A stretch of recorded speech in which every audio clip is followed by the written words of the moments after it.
Hey y'all, so I was just at the gym and I was thinking back to when I worked out when I was a teenager.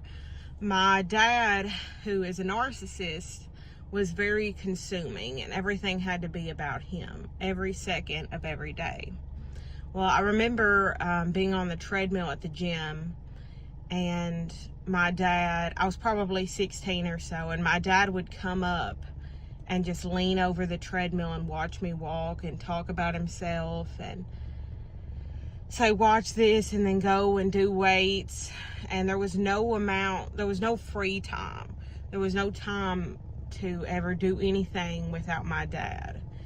And if my mom and I were ever at the gym without him, he was calling a lot. He was checking in. Sometimes he would kind of show up unexpected. And then walk in like he was a star and people were looking for him.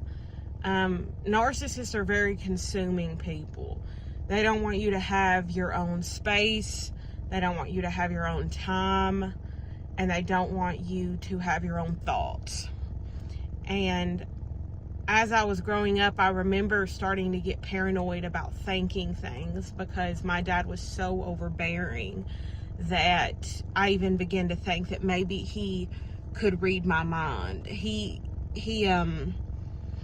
lied a lot and said that he was a prophet of God. We know that anybody who is abusive is not associated with God because God is not abusive.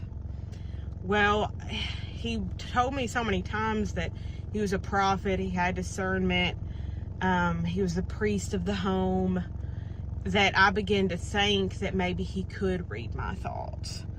Really, he couldn't. He could tell when I was feeling insecure or if I was upset, and then kind of play off of that and manipulate me into thinking that he could tell because he knew, okay, well, I can tell she's upset.